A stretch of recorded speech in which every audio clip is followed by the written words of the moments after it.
today's session, we will be teaching introduction to Python and basic syntax, variables, and uh, data types, typecasting operators. So for those who know C programming, this will be very good, easy for them. And those who don't know, we will be teaching you from scratch, so you need not need to worry. And we are really sorry for today again.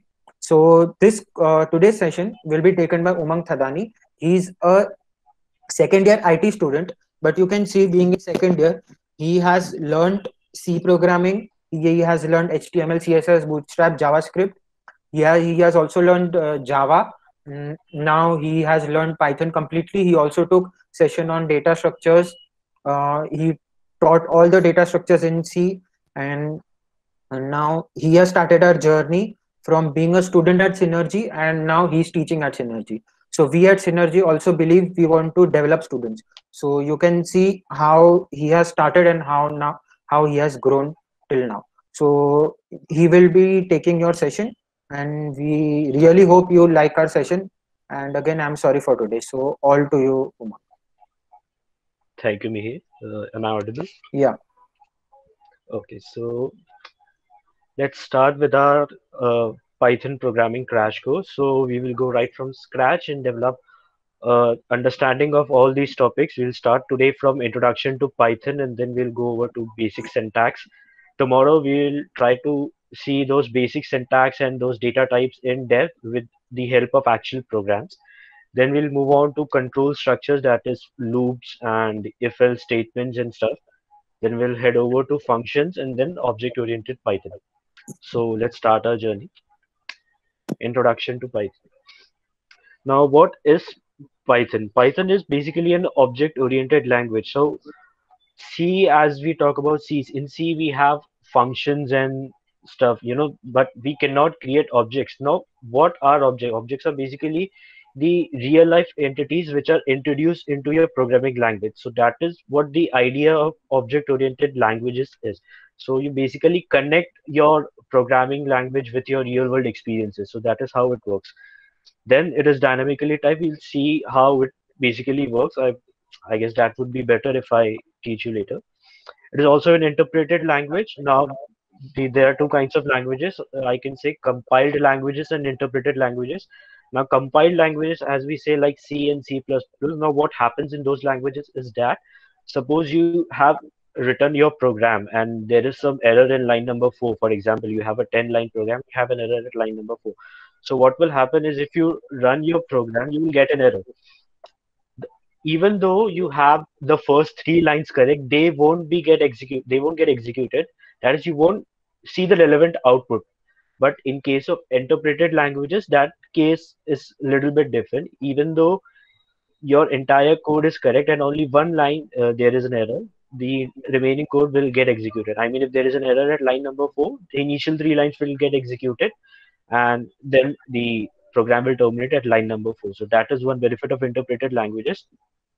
Now there are a lot of implementations of Python. There are version 2.x like 2.1, 2.2, and all that. And the recent one is Python 3.x, and the latest one is Python 3.9. So all those versions which are tagged as 3.x, so they are also called Python 3000 or Python 3K. So they are basically the same thing. There is a lot of difference between the 2.x version of Python and 3.x version of Python. So in that case, we make use of virtual environments, which we'll see later.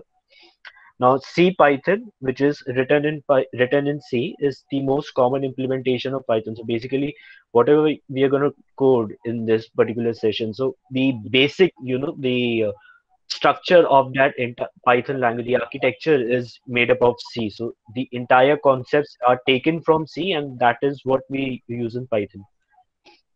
Moving forward to the history of Python, it was developed by Guido van Rossum in the late 1980s and early 1990s at National Research Institute for Mathematics and Computer Science. Uh, During those days, some of the popular languages, as you can see in this presentation, ABC, Modula 3, C, C++, Algol, etc. So Python was basically derived from the best parts of all these languages. So this is what it is. And then Python is copyrighted, and its source code is available at GNU General Public License. Now, Python is basically open source and it is maintained by the core development team at this institute. And the developer of Python, that is Guido van Rossum, also holds a small vital role in the taking forward of the development of the Python programming language. Okay, so sorry.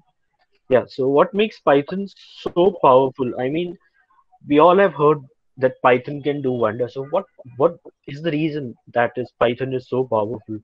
Neoport, you might have seen those memes and stuff that 15 to 20 lines of C or C++ code can be executed with only 2 to 3 lines of Python code, making use of all those third-party Python modules and libraries, which are really, really helpful when you come to programming. And at the end of the day, your job is to get the task done and write the best code. So you get that particular task done very easily using Python. So lot of industrialists and startups and all those people, they make use of Python. So we have this PyPI, that is the Python package index. Now it is a repository of all those third-party Python modules which we make use of to make our code easier. And we install all those Python modules using a package manager called as pip. So this is what the command is to execute. Pip install library name. The library name will be the module which you want to download. We'll discuss what are modules in future sessions.